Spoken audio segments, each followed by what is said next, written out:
Hello, my name is Hakon, and welcome back to my channel and another little episode in my ongoing series where I will be talking about my project of writing a fantasy game book. So I had a really long episode that I don't know if you noticed, it was all done in one shot. Where I talked about different things that I've been thinking about. So I talked about narrative flow, a little bit about narrative consistency and coherence, moral consistency as well. When it comes to those two, there's basically the concept is the same. If you make a choice, what happens next should be based on that choice and not imply further choices that you're not allowed to make to the point where it becomes illogical or morally inconsistent as well. That's one of the things I thought about. And also I talked about how it's important to leave moral choices to the reader, but of course as a writer you can make those choices have consequences later, which also ties together the narrative. So that's a kind of win-win, I think, when it comes to writing a book.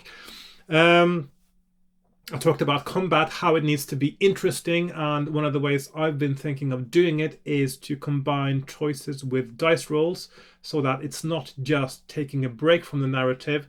Now fight the goblin, you go and roll some dice, you won, hooray, and then you go back to the narrative. No, it should be part of the story, and it should be a little bit engaging. And also did mention, and I'm going to mention it again now, in Sword of the Samurai in the Fighting Fantasy series. When you win a battle, you are taken to a new paragraph, the one that you get to when you win, which is quite common, of course, in most of the game books. But importantly, the beginning of that paragraph is a description of the end of the battle. It makes a big difference because then the battle feels more like part of the story.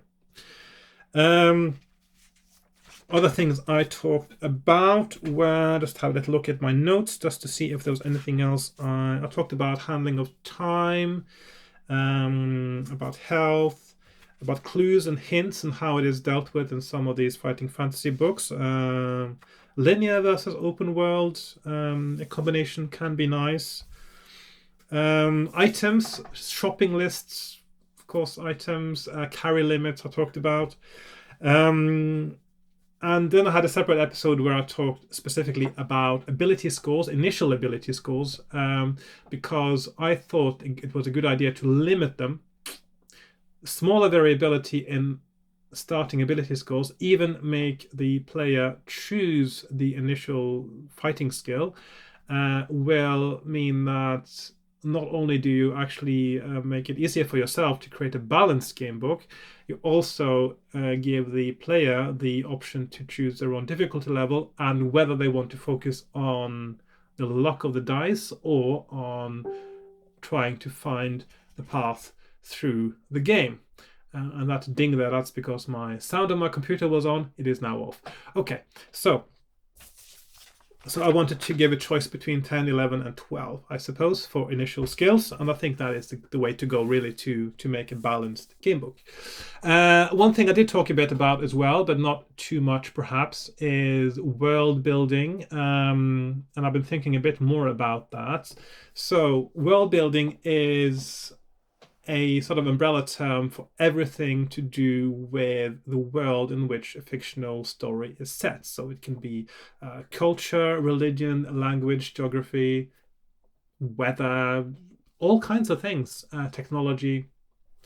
So basically, I mean, and all those things, it's an interwoven web, really, when you think about it, because religion informs culture, culture informs religion, language informs etc. So everything is tied together in a way, and it's quite a sort of a big mesh of things. And the minute you start writing a story, even if you haven't thought about world building, the minute you start writing it, you are actually making world building choices. What's someone's name, for instance?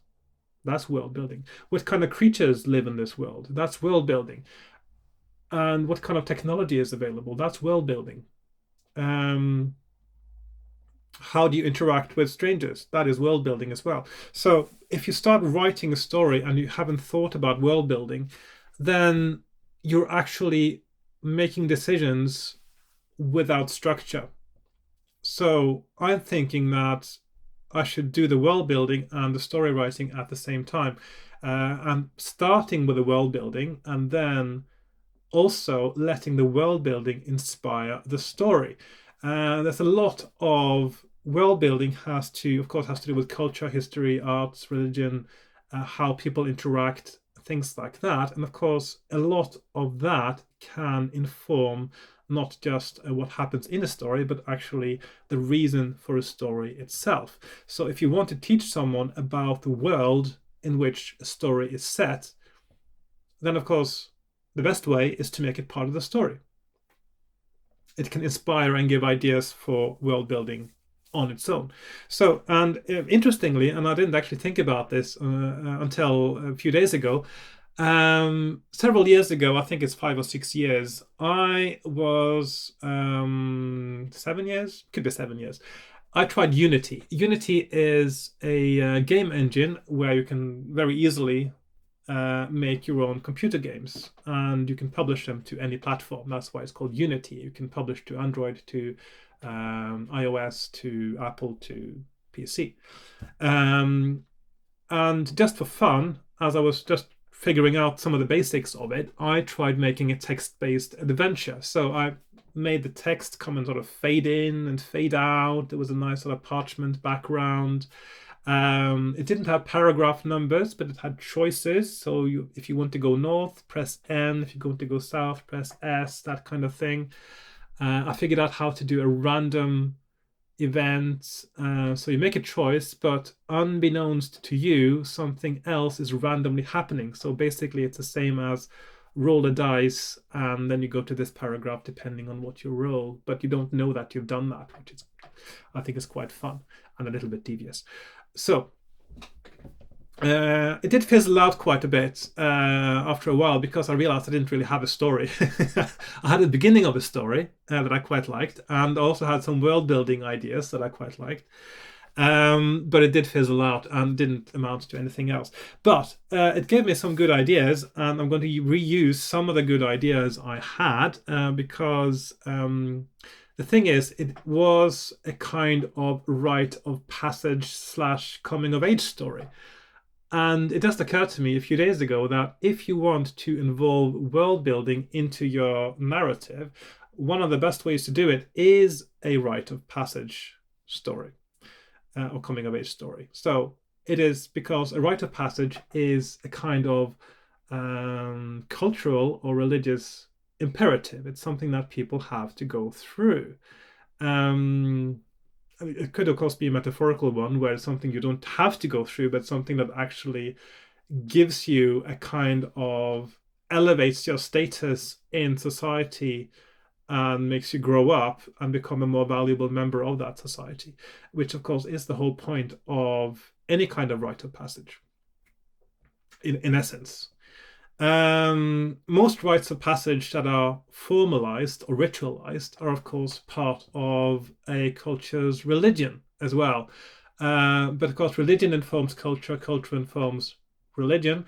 So one of the things about a rite of passage is, as if you think of it as a religious thing, first of all, if you have in a fantasy world where people are eking out an existence, very often, of course, because of limits of technology or geography or other things, you don't have a huge surplus of things. You might be even on the cusp between agriculture, hunting, gathering, fishing, that sort of thing, and you are living at the mercy, or at least the semi-mercy, of nature.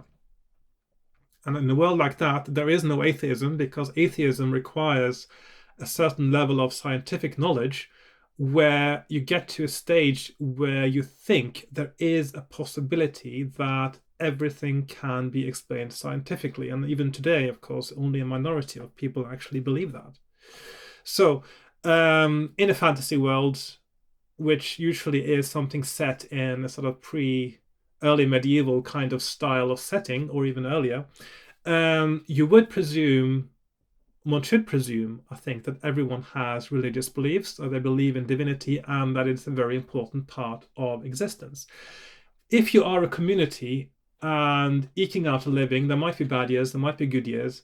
You want to keep the gods on your side. You want to do right by the gods. This is where ritual comes in for two reasons. First of all, ritual is to create an imperative for people to work together. That's one thing. It's a way for people to trust each other because they do the same rituals. And secondly, it is to appease the gods. You believe there are gods that control your fate and your life, and therefore you have to maintain the unbroken traditional contract between the gods and man, and you have to maintain that for the future because your life depends on it, your existence depends on it, your continued existence and bringing on new generations depends on that contract not being broken. So rites of passage are very often part of that contract. It's something that is a religious imperative, something that needs to be done. Otherwise, the gods might get displeased. You do not want to anger the gods. Simple as that. So it's a way to exist in the future as well. So you want to keep the gods on your side. So you have ritual, you have sacrifice, you have rites of passage. And these things, religions are often tied with geography, of course, as well, or phenomenons in the natural world. So, of course, things like thunder, floods, sunrise, sunset, eclipses, the moon, tides, all those things that affect your life as human beings. It can also be, if you're a hunter-gatherer society, of course, things like you can often give divine powers to things like trees, to animals like bears and wolves, and things that represent a kind of power or something mystical. Ravens, of course, in Norse mythology as well. So there's all these things are happening, and you have a rite of passage. Okay, so that's the religious side of a rite of passage, is to maintain the contract. But it is two-sided very often. A rite of passage is something that prepares you for adulthood in most cases. So it's usually from a teenager who is going to become a grown-up. And the main thing about being a grown-up is the preservation of your culture, of your community. So you have to become, from a child to becoming a productive, valuable, reliable member of your community, based on what you do, your work, how you are able to provide with your food, with whatever else you do as a craft, and also to procreate as well, to have children, to raise them, etc., etc. And both of those aspects are there in the rite of passage. You have to... Excuse me. Hello. Hello, sweetheart. How's it going? Fine, I finished. I'm walking back to the car, and it's a bit of a walk. Now that I've finished, as also there's a bit of a walk. Oh, okay. I'm calling for some company, unless you're really, really busy. I am in the middle of a video. I was even in the middle of a sentence there. Oh my Okay. God. Okay, bye-bye. Love you.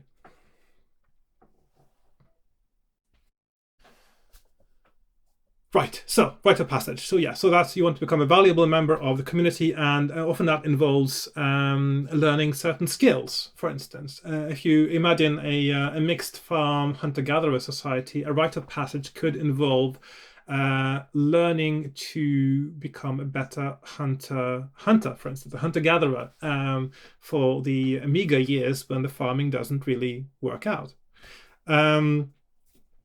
These are part of the ideas I was tossing around, and so I thought, of course, the kind of setting that I probably would be most comfortable writing about, because I'm so familiar with the geography of that, is something like with the geography of Norway, where you have these deep fjords and these really high mountains, and you have the snow at the top, the peaks, even in the middle of summer, and all that kind of thing, and where a rite of passage could involve something that's also a little bit inspired by what they did in Sparta there. So you have a young person is sent out into the wilderness to fend for themselves for, say, a year. It doesn't have to be a year, it could be a shorter time, but let's say it's a year.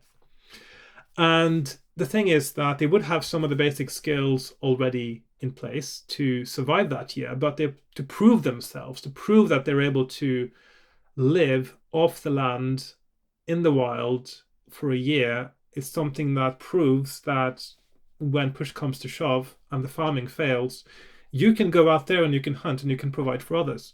So you become a more valuable member of the community by providing for others with those skills that need to be honed. And it's a kind of baptism of fire to be thrown out there on your own. But this is all things that you probably would have done in your younger years, together with your father or your mother. You would have gone hunting, you would have gone gathering, you would have gone fishing. And so I was thinking along those lines, maybe that might be a way to do it. It's something that makes you prove yourself. And at the same time, because I want to involve the world building, something that is part of a religious imperative, a rite of passage, a ritual, as well as a cultural thing. I don't want to make it as harsh as what the Spartans did. Basically, you're on your own for a year. Here's your spear. Now go and come back in a year, and if we see you before that, we kill you, kind of thing. I'm going to make it possible for someone to actually give up along the way and say come back. It's just that they would not have the same kind of status or standing in society afterwards. I think that's something I want to go with. I don't want to be too harsh. Also, at the same time, I don't want to make it seem too easy, I guess. But of course, I don't want to make it too difficult. It's a hard balancing act. But I think that's sort of an embryonic idea I had to make it some kind of wilderness survival, coming of age kind of rite of passage. Another thing I imagined in the same kind of sense, and also where the world building comes into it again, is that in the wilderness there may be locations that are linked with divinities, or with the history of the people as well. There may have been things in the past that are almost forgotten about, or that is part of the living memory of the group of people that have grown to become a kind of get a kind of sacred significance. You can imagine, for instance, a stone circle, for instance. It could be a stone circle up in the hills, up in the mountains somewhere, quite far away. And it's one of those places you only go when you are on your rite of passage. It's like and of course, maybe you sit down there and you meditate, and maybe you eat some mushrooms and you get hallucinations and you commune with your ancestors. It's quite an easy thing to imagine that something like that is part of a coming of age rite of passage religious ritual. So I'm thinking along those lines as well, to include these things to do with the religion and the culture and the history and the language as well. Of course, I can include all those things in the same go, as part of that rite of passage story. So, and of course, there should be survival challenges. There should be encounters with bears, for instance. There might be other living creatures. And of course, I'm thinking also a little bit along the lines of both Greek and Norse mythology, where you have the idea that the gods are often take the guise of normal people and they interact with you as a way to test you as well. So one of the things they do in Greece, of course, in the heroic era in Greece, people thought that the gods could suddenly show up on your door and look like a beggar. And how you treat that person standing at your door is going to be a judgment of your moral character. And of course, if you do the wrong thing, you are sort of breaking the code that is between you and the gods, the contract, and so you will be punished. If you do the right thing, you may be rewarded. So again, it's moral choices, but of course, it's moral choices with a religious imperative. So interaction with divinities, imagined or real. The thing is, if somebody comes on your door looking like a beggar and you don't know whether it's a god or not, you may treat them like a god. and they may leave, and you may think maybe it was a god. I don't know.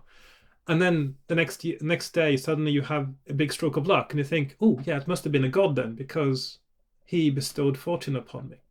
So you see, it can all tie together as a sort of a in a quite an interesting way.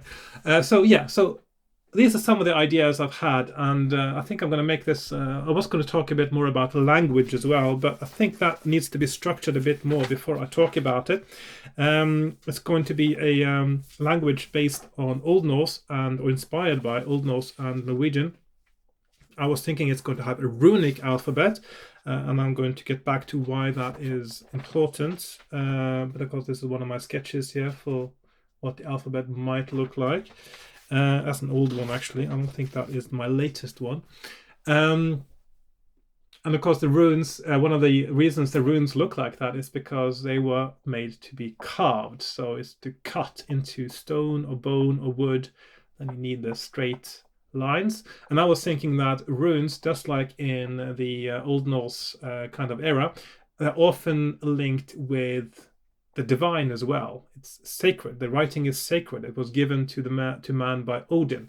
And if it goes back as a sacred tradition amongst holy people, amongst the clerical tradition, then of course it is quite logical in a way that also the runes would be quite highly stylized as well, which is something I've been going for in my in some of my sketches. I'll just show you now just a little printout here. This is one of my early versions. So it's quite a highly stylized writing, is what I had in mind. And it's quite legible even in small sizes, actually. And it's got a sort of a logical coherence to it as well. That may not seem that natural, but it's not going to be. It's going to be an evolved and constructed system. So that's part of one of the things I'm doing as well. So yeah, so that's the language is going to be.